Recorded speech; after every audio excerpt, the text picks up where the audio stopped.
Alors, bonjour à tous et bienvenue à cette nouvelle édition de la Tribune de Salon. J'ai été en pause pendant les 2 dernières semaines. Malheureusement, je n'avais pas la disponibilité des appareils. Par contre, je reviens en force et pour la nouvelle émission de cette semaine. C'est une nouvelle édition de l'émission officielle de la Hockey Fédération. Alors, nous allons commencer par le début de la nouvelle saison, la saison 9. Nous avons eu un beau début de saison jusqu'à date. Nous avons peut-être une quinzaine de matchs de jouer déjà. Et déjà, on peut voir les forces, les faiblesses, les surprises et les déceptions de la Ligue.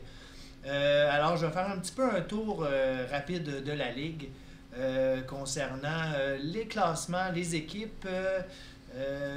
Je dirais, on va parler peut-être d'un joueur en particulier. Je vous parle d'une surprise, d'une annonce importante aussi qui se fera seulement, je le dis, seulement sur pour l'instant, ici dans l'émission. Question d'essayer de voir si les gens vont s'intéresser à venir voir.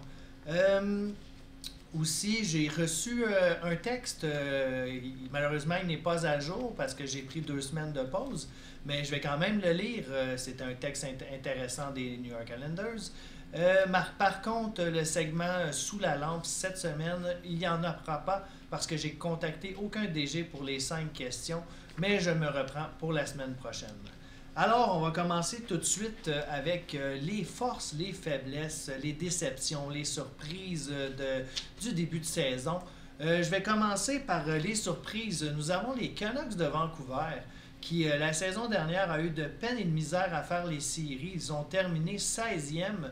Ils sont rentrés par la porte d'en arrière. Alors, je suis surpris de les voir si haut au classement en début de saison. C'est sûr que leur noyau de joueurs est encore là. Les frères Sedin et Larry Knight sont encore présents. Roberto Luongo est toujours leur gardien numéro 1. Mais je suis un peu surpris de leur classement vu que la saison dernière, ça avait été particulièrement difficile pour se rendre jusqu'aux séries. La deuxième belle surprise sont les Oilers d'Edmonton qui n'ont pas changé de leur équipe ou pratiquement peu de changements dans leurs équipes. Ils ont même perdu Alex Burrows au ballottage car ils avaient des problèmes avec leur masse salariale. Les Oilers n'ont pas vraiment bougé dans la saison morte et se retrouvent quand même très haut au classement général. Alors c'est une belle surprise pour les Oilers d'Edmonton. Nous avons aussi les Whalers de Hartford. Malheureusement, pas malheureusement, je dirais plus heureusement, c'était à prévoir. Ça fait quelques saisons que les Whalers mangent un petit peu du pain noir. Par contre, leur transaction où est-ce qu'ils ont échangé leur premier choix pour aller chercher Aaron Ekblad et Ryan Kesler leur a profité grandement. Il faut dire aussi que les Pierre Turgeon et Paul Kariya sont en progression. Alors, les Whalers d'Hartford sont sur la bonne voie et sont en voie de devenir une très bonne équipe. Maintenant, on va aller vers les déceptions. Nous avons une des plus grandes déceptions pour moi, c'est les Flames de Calgary. Les Flames de Calgary, on va leur donner une petite chance. Les Flames, malheureusement, n'ont plus de directeur général, n'ont plus personne pour les gérer. Alors, c'est un peu le logiciel qui gère l'équipe, ce qui fait en sorte que malheureusement, les Flames de Calgary ne performent pas. Faut dire qu'ils n'ont pas de gardien de but, n'ayant seulement que Samuel Montembeault comme gardien numéro 1. Mais ça reste que les Flames de Calgary, avec leur brigade défensive incroyable et leurs joueurs de talent, c'est difficile à croire qu'ils sont si bas au classement. Nous avons aussi peut-être une petite déception pour les 2 prochaines équipes. Je dirais en premier lieu les Prédateurs de Nashville, où est-ce qu'ils nous ont habitués à un meilleur classement que cette saison. Je ne dis pas qu'ils sont en mauvaise posture, car ils ont quand même une fiche positive, mais on était habitué à un plus grand succès des Prédateurs de Nashville, surtout en plus avec l'acquisition l'année dernière de Billy Smith dans les filets. Alors, est-ce qu'ils vont rebondir pour le reste de la saison? C'est ce que nous verrons. Et je dirais, c'est la même chose pour les New York Rangers qui nous ont habitués à être en haut de classement et qui là se retrouvent en difficulté. Mais je vais donner une petite chance aux Rangers qui ont un nouveau directeur général qui ne connaît pas le logiciel encore. Alors, je vais leur donner un peu de chance et leur donner un peu de temps pour se replacer. Mais je dirais que les Rangers de New York sont une petite déception. Allons-y aussi par une des grandes déceptions jusqu'à la date. Mais encore là, je vais donner une chance aux coureurs parce que le Lightning de Tampa Bay ont une équipe très jeune. Je dirais qu'ils ont deux catégories de joueurs. Ils ont des super vedettes et ils ont des super vedettes pas développées. Nous avons des Patrick Roy, des Brad Marchand, Elias Pettersson, Jay Bouwmeester qui n'ont pas encore leurs 23 ans et atteint leur plein potentiel, qui se joint au Connor McDavid, Jacob Trouba, Guy Lafleur. Ils ont une équipe excessivement talentueuse, mais malheureusement, certains de leurs joueurs ne sont pas encore développés. Par contre, est-ce qu'ils feront face à un problème de masse salariale éventuellement? Car tous ces joueurs-là devront être payés. Si on pense au Connor McDavid, au Guy Lafleur qui gagnent déjà des hauts salaires, si on y ajoute des Elias Pettersson, des Patrick Roy, des Joe Bouwmeester, des Brad Marchand qui demanderont éventuellement des 7 et 8 millions, est-ce que les Lightning pourra payer tous ces joueurs? Je peux souligner aussi la belle progression des Blues de Saint-Louis, qui me surprennent aussi, car c'est une équipe avec un noyau très jeune, mais qui sera une équipe potentiellement très dangereuse dans l'avenir. Mais ils sont surprenants cette année, ils progressent très bien, ils ont une saison positive, alors je leur souhaite de continuer dans ce sens. Je vais souligner une équipe fragile en ce moment, les Ducks d'Anaheim, qui nous ont habitués dans les dernières années à avoir un bon début de saison, une bonne équipe. Cette saison, ont de la difficulté à garder un rythme de victoire consécutive. Et je trouve un petit peu l'équipe fragile. D'un côté, on pense qu'ils vont partir sur une série de victoires. Malheureusement, ils partent de l'autre côté. Leur vedette, Ryan Getzlaf, a pris du temps avant de s'envoler. Alors, c'est une équipe à suivre. Là. Vers quel côté va s'en aller? Vers les séries ou vers la cave?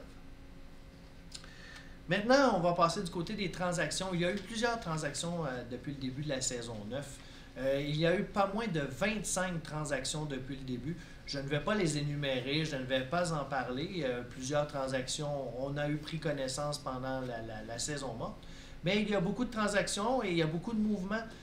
J'aime ça. C'est le fun de voir qu'il y a des transactions qui se font aussi pendant la saison, ce qui était plus tranquille habituellement. Depuis cette saison, eh bien, nous avons des nouveaux DG, fait que les équipes veulent se placer. Alors nous avons plus de transactions, je trouve ça le fun. Maintenant, est-ce que nous allons assister à un exploit très rare sur la Ligue? Eh bien oui, Steven Stamkos, qui a déjà 22 buts en 23 matchs. C'est qui est quand même un bel exploit jusqu'à date. Mais est-ce que nous allons voir réussir l'exploit à sa dernière saison, car il a 37 ans, c'est sa dernière saison avant de prendre sa retraite. Alors, est-ce qu'il va réussir le 50 buts en 50 matchs? C'est ce que nous verrons. Jusqu'à date, il est très bien parti. Alors, j'annonce aussi en grande primeur pour le repêchage de la saison 10. Donc, pas à la fin de cette saison, mais à la fin de la saison prochaine. J'annonce, peu importe l'année du boulier qui va sortir avec la boule, peu importe, nous aurons Connor Bedard qui fera partie du repêchage de la saison 10. Et la particularité de Connor Bedard, il y en a deux. La première, c'est qu'il sera développé au maximum dès son arrivée. Donc, il n'aura pas à progresser jusqu'à 23 ans avant d'atteindre son plein potentiel. Il aura son plein potentiel à l'âge de 18 ans. Et l'autre particularité, c'est qu'habituellement, lorsque les nouveaux joueurs arrivent dans la Ligue, j'ai tendance à aller faire à la baisse parce qu'ils n'ont pas encore joué de match dans la Ligue nationale.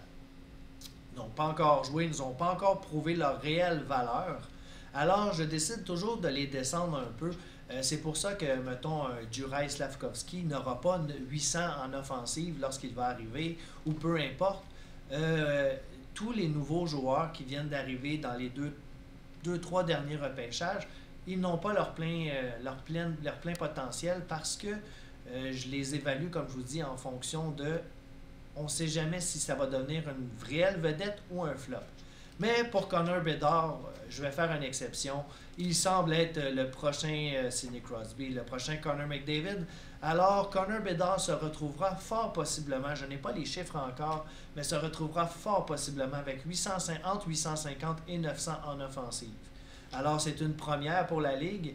Alors, c'est une primeur. Alors, Connor Bedard fera son entrée à la saison 10, au repêchage de la saison 10, en première ronde, peu importe le boulier. Alors, comme je disais, on était rendu au segment sous la lampe. Malheureusement, je n'ai pas envoyé de questionnaire à aucun des DG. Je vais me reprendre pour la prochaine émission. Alors, pour cette émission, le segment sous la lampe, il n'y en aura pas. Par contre, j'ai un segment sur votre sofa. J'ai un texte des Islanders de New York et j'ai eu 2 questions. Alors, je vais vous lire le texte des Islanders de New York. Comme je vous expliquais, il n'est pas d'actualité. Par contre, ça valait la peine de le lire étant donné la qualité du texte. Alors, allons-y avec le segment sur votre sofa. Un texte des Islanders de New York. Le New York Times a réussi à interviewer le DG des Islanders en exclusivité alors que celui-ci est difficilement approchable. Voici ce que nous avons pu tirer de lui au sujet des dernières saisons difficiles et de l'avenir du club. Bonjour, M. Harkin. Merci de nous accorder un peu de votre temps et n'en perdons pas un instant. Que pouvez-vous nous dire sur les 2 dernières saisons catastrophiques que le club a connues? Nous avons décidé de suivre une voie peu commune à la création de la Ligue. Les Islanders étaient bien en place et se sont régulièrement qualifiés pour les séries et ont même été titillés le haut et ont été proches du Graal. Mais après la finale perdue, nous avons décidé d'un commun accord de suivre une autre direction. La Ligue étant nouvelle, il a fallu s'adapter à un nouveau système et prendre ses marques pour voir venir. Nous avons la chance de pouvoir avoir une Ligue mixte et l'idée est née de construire sur une équipe 100% féminine. Lors des précédentes saisons, nos femmes se sont bien défendues. Ils nous ont aidés à atteindre le haut niveau, alors pourquoi pas? Cela n'a pas porté ses fruits et nous avons échoué dans notre processus. Mais nous sommes fiers d'avoir pu évoluer avec une équipe 100% féminine et les remercions tous. Quels sont les objectifs pour l'avenir? Nous avons décidé de revenir à la base et de bâtir par le repêchage. Nous avons récolté pas mal de choix ces derniers temps et nous avons effectué un excellent repêchage, notamment avec les prises de Pavel Datsyuk et de Simon Gagné. Nous allons continuer sur cette voie, là tout en essayant d'épauler nos recrues et nos filles restantes pour retrouver les séries au plus vite. Question. Vous avez pas mal bougé sur le marché des transactions. Avez-vous terminé votre intersaison? Personne ne finit jamais son intersaison. Chaque DG est toujours prêt à améliorer son line-up pour le mieux. Nous sommes ouverts à transiger si cela nous aide à nous améliorer. On a récemment pu entendre dire qu'une transaction majeure pourrait arriver chez Islanders. Qu'en est-il? En effet, j'ai pu lire les rumeurs et je vous confirme qu'aujourd'hui, nous essayons de faire venir M. Gretzky dans notre belle ville et le faire terminer sa carrière chez nous. Mais vous n'en saurez pas plus. Ce que nous savons aujourd'hui, c'est que Wayne Gretzky fait bel et bien partie des New York Islanders. On entend quelques noms qui circulent dans cette possibilité d'échange. Des noms résonnent et certains seraient des figures emblématiques de l'équipe. Tout est possible et parfois nous devons laisser le cœur de côté. Nous avons également pu comprendre que certains de nos joueurs étaient mécontents et demandaient à être échangés. Est-ce vrai? Oui, comme dans toute équipe qui manque les séries qui finissent en bas de classement, certains membres sont malheureux et nous nous efforçons de rendre nos athlètes le plus heureux possible. Les répercussions sur la glace n'en seront que meilleures. Nous avons échangé jusqu'ici des éléments qui ne l'étaient pas et leur souhaitons le meilleur pour la suite de leur carrière. Ceci termine le segment sur votre sofa, le texte des Islanders de New York. Passons maintenant aux 2 questions qui m'ont été posées en privé. La première question, c'est va-t-on ramener des joueurs des années 60 et moins? Les Maurice Richard, les Aurel Joliat, les Joe Malone? Eh bien oui. Effectivement, à travers les repêchages, j'essaie d'incorporer certains joueurs d'époque, question d'avoir une diversité. Et c'est sûr et certain qu'un jour, on va pogner les boules 63 à 75. Et puis ces repêchages-là, habituellement, n'ont généralement pas eu, à cette époque-là, avait peu d'équipes. Donc les repêchages étaient très peu garnis de bons joueurs. Alors je vais essayer que lorsque ces boules-là sortiront, d'ajouter certains noms des années 60, 50, 40, 30, même 10 C'est toujours intéressant de voir justement des joueurs de l'époque qui viennent jouer avec les joueurs d'aujourd'hui. La deuxième question qui m'a été posée, c'est selon moi, la personne a demandé, selon mon opinion à moi, quelle est la meilleure équipe actuellement et la pire équipe actuellement. Alors, je dirais pour la meilleure équipe, je dirais que présentement, les Red Wings de Détroit, pour moi, sont l'équipe la plus complète. Quand on pense que leurs 5 premiers joueurs sont Steve Yzerman, Sergei Fedorov, Teemu Selanne, Scott Stevens et Scott Niedermayer, on peut pas passer à côté et se dire que cette équipe-là n'a pas de talent. C'est probablement l'équipe la plus complète. Ils sont tous développés. Ils ont une excellente qualité d'équipe. Je vous dirais par contre que les Canadiens de Montréal suivent de très près. Avec l'acquisition de Mario Lemieux, cela les a grandement aidés à devenir une très bonne équipe. On ajoute ça Evgeny Malkin, Steven Stamkos, Ryan Whitney, Victor Hedman, Danny Hitley. C'est un noyau assez important de joueurs de qualité. Je dirais que le Canadien suit de très près les Red Wings de Détroit. Maintenant, on parle aussi des pires équipes. Pour moi, il y en a 3, mais je dirais que la pire en ce moment, c'est les Blackhawks de Chicago. Ils ont malheureusement vidé le club pendant la saison morte. On pense à Jonathan Toews qui a quitté Brent Seabrook dans un échange. Nous avons vu Marian Hossa partir à la retraite. Corey Crawford a été échangé. Ils se sont beaucoup rajeunis, mais effectivement, ils se sont rajeunis. Donc, ce sont des joueurs qui ne sont pas développés, qui commencent la saison. Alors, je dirais que Chicago est probablement l'une des pires équipes, sinon la pire, et suivi de très près par les Golden Seals de la Californie, qui ont heureusement une très belle brochette de jeunes joueurs qui s'en viennent, qui vont devenir bons avec le temps. Malheureusement, il en a débuté beaucoup en même temps cette saison. Alors, c'est une équipe qui va en arracher encore pendant quelques saisons. Mais lorsque tous ces bons joueurs, tous ces éléments-là seront en place, avec Bobby Orr comme général, les Golden Seals auront une équipe très compétitive. Mais pour l'instant, malheureusement, les Golden Seals finiront probablement dans le top 5 encore dans la fin du classement. Et nous avons toujours les Stars de Dallas aussi, qui ont une équipe, je dirais, pas qu'ils sont pas bons, c'est simplement que c'est un nouveau directeur général qui arrive. Il a choisi une année où est-ce que Dallas n'avait pas les meilleurs éléments en place. C'était probablement voulu de sa part. Alors, le noyau tourne seulement autour de Mike Modano et Greg Adams, peut-être Dave Gagné. Ils ont laissé partir Andy Moog. Je crois tout simplement que Dallas était déjà, sachant qu'il n'avait pas une équipe très compétitive, a décidé de partir immédiatement en reconstruction, de se préparer justement pour les prochains repêchages. Et je ne sais pas s'il a gardé son choix de numéro 1 de la saison 10. J'espère pour lui, car Connor Bedard fera son arrivée. Alors c'est ça. Fait que c'est un peu l'opinion que j'ai sur les équipes, les meilleures équipes et les équipes les moins bonnes cette saison. Alors, ceci conclut cet épisode de la Tribune de Salon. Je vous dis à la semaine prochaine, si Dieu le veut.